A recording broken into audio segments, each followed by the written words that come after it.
Hi friends, welcome to Afiya kitchen. இன்றைக்கி நம்மளோட சேனலில் ஒரு சூப்பரான ரெசிபீஸ் அண்ட் பார்த்திங்கன்னா ஒரு குட்டி விளாகாகவுமே இருக்க போது ரொம்பவும் இன்ட்ரெஸ்டிங்காக இருக்கும். கடைசி வரைக்கும் ஸ்கிப் பண்ணாமல் பாருங்கள். அம்மா பார்த்திங்கன்னா இங்கே எங்கள் ஊர்லேருந்து அண்ணங்கோயில்னு சொல்லிட்டு ஒரு ஏரியா ஒன்று இருக்குது. அங்கே போயிட்டு அம்மா மீன் இறால் எல்லாமே வாங்கிட்டு வந்துருந்தாங்க. இது ரொம்ப பெருசாகவுமே இறால் இருந்துச்சு. இது 1/2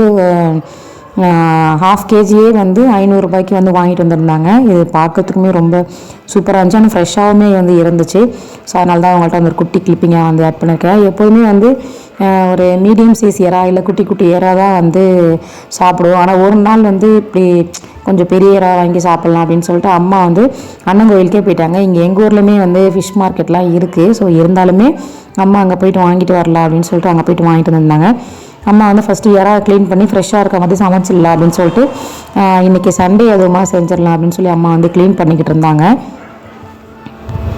தலையில் உள்ள கால் இது எல்லாத்தையுமே எடுத்துட்டு நடுவில் உள்ள அந்த அழுக்கு எல்லாத்தையுமே எடுத்துகிட்டு அம்மா நம்ம ஒரு ஃப்ரை மாதிரி பண்ணிடலாம் அப்படின்னு சொல்லி அம்மா ஐடியா பண்ணியிருந்தாங்க. எறா க்ளீன் பண்ணுறதுக்கு தான் கொஞ்சம் டைமிங்குமே எடுத்துக்கிச்சு. குட்டி எறா அப்படின்னும் போது நம்ம டக்குன்னு எடுத்துடலாம். இந்த பெரிய எறா அப்படின்னும் போது இந்த நடு பகுதியில் பார்த்திங்கன்னா கொஞ்சம் அழுக்குமே இருக்கும். ஸோ அதனால் கத்தியால் நல்லா வச்சு கீறிட்டு அது நடுவில் இருக்கிற அந்த அழுக்கு எல்லாத்தையுமே அம்மா க்ளீன் பண்ணிக்கிட்டாங்க.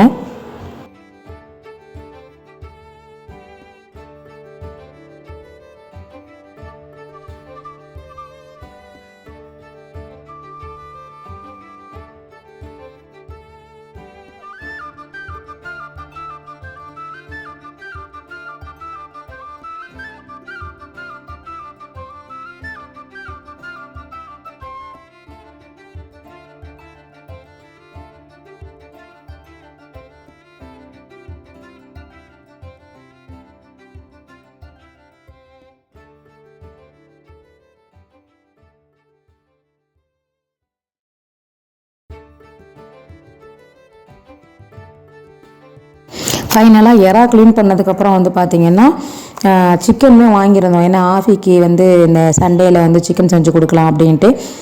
இதனுடைய ரெசிபீஸ் நான் உங்களுக்கு ஷேர் பண்ணுறேன். இன்னும் பார்த்திங்கன்னா உங்களுக்கு நான் ஆல்ரெடி ஏற்கனவே இந்த ரெசிபீஸ் போஸ்ட் பண்ணியிருக்கேன். ரொம்பவும் டேஸ்டியாக இருக்கும். டிஸ்கிரிப்ஷனில் லிங்க் கொடுக்குறேன், மறக்காமல் செக் பண்ணி பாருங்கள். அம்மா சிக்கனுக்கு பிரட்டிகிட்டு இருந்தாங்க. கொஞ்சமாக இதில் ஆயிலுமே சேர்த்துட்டு ஃபுல்லாக நம்ம மேக்னேட் பண்ணி வச்சிடலாம் அப்படின்னு சொல்லிட்டு ஒரு 1/2 hour மாதிரி வச்சு செஞ்சுக்கலாம் அப்படின்ட்டு. இது ஒரு விதமாக இருக்கட்டும். இப்போ எறா செய்யறதுக்கு பார்த்திங்கன்னா வெங்காயம், தக்காளி, ஒரே ஒரு பீஸ் குடமிளகா இதெல்லாம் போட்டு கொஞ்சமாக மிளகாத்தூள்மே போட்டுட்டு இது கூட நல்லா க்ளீன் பண்ணி வச்சுருந்தேன் எறாவுமே போட்டுட்டு இது கூட கொஞ்சமாக நம்ம ஸ்பைசஸ் சேர்த்துக்க வேண்டியதான். இது கூட கொஞ்சம் ஒரு 2 உருளைக்கிழங்குமே பார்த்திங்கன்னா குட்டி குட்டி பீசஸாக சாப் பண்ணி வச்சுருந்தோம். அதையுமே இது கூட சேர்த்துக்கலாம். இந்த மாதிரி நீங்கள் செஞ்சு பாருங்கள், ரொம்பவுமே டேஸ்டியாக இருக்கும். ஸோ கட்டாயம் நீங்கள் ட்ரை பண்ணி பாருங்கள். உங்களுக்கு என்னென்ன ஸ்பைசஸ் வேணுமோ இது கூட கொஞ்சமாக 1/4 டேபிள்ஸ்பூன் அளவுக்கு மிளகாத்தூள், 1 பிஞ்ச் அளவுக்கு மஞ்சத்தூள் இதெல்லாம் போட்டுட்டு உப்பு எல்லாமே சேர்த்துட்டு இதுக்கு தண்ணிலாம் எதுவுமே ஆட் பண்ணவே கூடாது. ஸ்பைசஸ் எல்லாமே சேர்த்துட்டு பார்த்திங்கன்னா ஒரு சூப்பரான நமக்கு கிரேவியுமே ரெடி ஆகிடுச்சு. நம்ம பெரிய எறா சாப்பிடும்போது ரொம்பவுமே டேஸ்டியாக இருந்துச்சு. அவ்வளோதான். மத்தியானம் பார்த்திங்கன்னா கொஞ்சமாக வெண்டைக்காய் பொரியல், அப்புறம் சிக்கன் சால்னா அம்மா வச்சுருந்தாங்க. முந்திரி பருப்பு இதெல்லாம் போட்டு அரைச்சி ஊற்றி இது வேணும்னா மறக்காமல் லைக் பண்ணுங்கள். நான் உங்களுக்கு செஞ்சு காப்பி ரொம்பவும் டேஸ்டியாக இருக்கும். ஒயிட் ரைஸ் கூட இந்த இறால் தொக்கை மட்டும் போட்டு சாப்பிட்டோம். ரொம்பவுமே டேஸ்டியாக இருந்துச்சு. கட்டாயம் நீங்கள் ட்ரை பண்ணி பாருங்கள். கூட வெண்டைக்காய் பொரியல், ஊறுகாய் இதை வச்சு தான் இன்றைக்கி மதியானத்துக்கான லஞ்சை நாங்கள் ஃபினிஷ் பண்ணிக்கிட்டோம். இன்னொன்று பார்த்திங்கன்னா ஆஃபி இந்த கிஃப்ட் வேணும்னு கேட்கறதுனால சரின்னு வாங்கி கொடுத்துருந்தேன். நம்ம உள்ளார ரொம்ப எக்ஸ்போர்ட் பண்ணிட்டு ஓப்பன் பண்ணி பார்த்தா, ஆனால் அது உள்ளே என்ன இருந்துச்சு நீங்களே பாருங்கள். ஆனால் இது நம்ம இந்த காசுக்கு வாங்கி சாப்பிட்றதா கூட மனசு ஆறி இருக்கும். ஆனால் இந்த மாதிரி குட்டி குட்டி அந்த கோலி குண்டு, அப்புறம் ஒரே ஒரு சாக்லேட்டு இது உள்ளார ஒன்றுமே இல்லையான்ட்டு பார்க்கும்போது இது உள்ளார குட்டியாக ஒரு சீப்புமே இருந்துச்சு. அது ஒன்றுத்துக்குமே யூஸ் இல்லைன்னு தான் சொல்லுவேன். ஆனால் எனக்கு குட்டி கிஃப்ட் பாக்ஸ் வேணும் ரொம்ப நாளாக கேட்டுட்டு இருந்ததுனால வாங்கி கொடுத்தேன். இது ரொம்பவே ஏமாற்றமாக தான் இருந்துச்சு. எப்படியெல்லாம் ஏமாத்துறாங்க பாருங்களேன். சரி இது ஓப்பன் பண்ணி பார்த்துட்டு ஈவினிங் வந்து எக்ஸிபிஷன் போட்டிருந்தாங்க எங்கள் ஊரில். சரி நல்லாயிருக்கும் அப்படின்னு சொல்லிட்டு ஒரு எக்ஸ்பெக்டட் தான் நாங்கள் வந்து உள்ளார போயிருந்தோம். ராஜ்முகில் பொருட்காட்சி அப்படின்னு வந்து போட்டிருந்தாங்க. ஆஃபிக்கு வந்து ஸ்கூலில் வந்து டிக்கெட் கொடுத்துருந்தாங்க. ஆஃபிக்கு மட்டும் வந்து டிக்கெட் கிடையாது, எங்களுக்கு மட்டும் வந்து பார்த்திங்கன்னா ஒரு 40 rupees வந்து சார்ஜ் பண்ணிட்டு இருந்தாங்க. சரி கொஞ்சம் நல்லா இருக்கும் அப்படின்னு சொல்லிட்டு அன்றைக்கி ஈவினிங்கே வந்து போயிருந்தோம். ஆனால் உள்ளார போய் பார்க்கும்போது தான் எங்களுக்குமே வந்து தெரிஞ்சது. ஆனால் அந்த அளவுக்கு ரொம்ப ஒரு மோசம், வெரி ஒஸ்ட்டுன்னு தான் வந்து சொல்லுவேன். முன்னாடிலாம் வந்து பொருட்காட்சிக்கு போயிருக்கோம், ஆனால் உள்ளார வந்து ரொம்பவுமே சூப்பராக இருக்கும். நிறைய கடைகள் இருக்கும், திங்ஸ்லாம் போட்டு வச்சுருப்பாங்க. நமக்கு வேணுங்கிறத வாங்கிட்டு வரும்போது வந்து பார்த்திங்கன்னா நமக்கு அங்கே நிறையா ராட்டினம் இதெல்லாம் இருக்கும். நிறையா வந்துட்டு பிள்ளைங்களுக்காக வந்து டைம் ஸ்பெண்ட் பண்ணுற மாதிரியுமே வந்து இருக்கும். போயிட்டு நிறையா வந்து ஜாலியாக என்ஜாய் பண்ணிட்டு வருவோம். ஆனால் இந்த தடவை போனது வந்து பார்த்திங்கன்னா ரொம்ப வெரி ஒஸ்ட்டுன்னு தான் வந்து சொல்லுவேன்.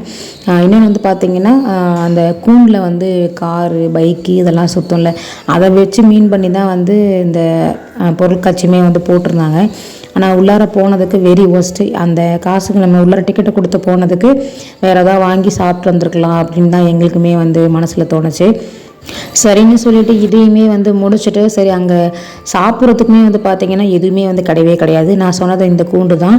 அந்த காரு பைக்லாம் சுற்றுறதுக்காக 100 rupees சார்ஜ் பண்ணாங்க. இந்த மாதிரி ரயில் இதெல்லாமே பிள்ளைங்களுக்கு வந்து 50 rupees சார்ஜ் பண்ணாங்க. நாங்கள் எதுலேயுமே வந்து போகல, பிள்ளைங்களை மட்டும் ஆட வச்சுட்டு நாங்கள் வந்து வீட்டுக்குமே வந்து வந்துட்டோம். வர வழியில் வந்து பார்த்திங்கன்னா குட்டியாக ஒரு ஸ்நாக்ஸ் சாப்பிட்லாம் அப்படின்ட்டு ஆஃபியை கூப்பிட்டு போயிட்டு சாண்ட்விட்சு அப்புறம் வந்து ஒரு பப்ஸு இதெல்லாமே சாப்பிட்டு தான் வந்து பாப்பா கூப்பிட்டு வந்திருந்தேன். ஆனால் இருக்கிறதுல வெரி ஒஸ்ட்டுன்னு வந்து நான் சொல்லுவேன். இந்த வீடியோ பிடிச்சிருந்தா மறக்காமல் வந்து சப்ஸ்கிரைப் பண்ணிக்கோங்க, பெல் ஐக்கானே கிளிக் பண்ணிக்கோங்க. அப்போ தான் நான் போகிற வீடியோஸ் உங்களுக்கு ஒன்று நோட்டிஃபிகேஷனாக வரும்.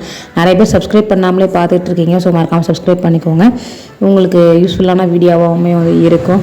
பிடிச்சிருந்தா ஃப்ரெண்ட்ஸ் அண்ட் ஃபேமிலிக்கும் ஷேர் பண்ணுங்கள். இது வரைக்கும் நான் எதிர்பார்த்து போனதுலேயே இதுதான் வெரி ஒஸ்ட்டான எக்ஸிபிஷனுமே வந்து நான் வந்து சொல்லுவேன். ஆனால் உள்ளார போனதுக்கு அந்த அளவுக்கு ஒர்த்தே இல்லை. ஸோ அதனால் வேண்டா வெறுப்புக்கு போயிட்டு உள்ளார போயிட்டு உடனே வந்துட்டோம். ஒரு 6 o'clock மாதிரி உள்ளே போயிருப்போம். போயிட்டு ஒரு 7 o'clock மாதிரிலாம் வந்து வெளியில் வந்தாச்சு. இயர்லி ஒன்ஸ் இந்த மாதிரி போடுவாங்க அப்படின்னு பிள்ளைங்களுக்கும் ஒரு என்டர்டெயின்மெண்ட்டாக இருக்கும், நமக்கும் ஒரு என்டர்டெயின்மெண்ட்டாக இருக்கும் அப்படின்னு சொல்லிட்டு தான் நம்ம வந்து போகிறது. ஆனால் இந்த தடவை போனது வெரி வெரி ஒஸ்ட்டு. பேய் வீடு அப்படின்னு சொல்லிட்டு இதெல்லாம் தான் வந்து போட்டிருந்தாங்க. நிறைய விளையாடுறதுக்குமே நிறைய கிடையாது, பிள்ளைங்களுக்கு தான் நிறைய விளையாடுறது போட்டிருந்தாங்க. இந்த வீடியோ பிடிச்சிருந்தா சப்ஸ்கிரைப் பண்ணுங்கள். தேங்க்ஸ் ஃபார் வாட்சிங்.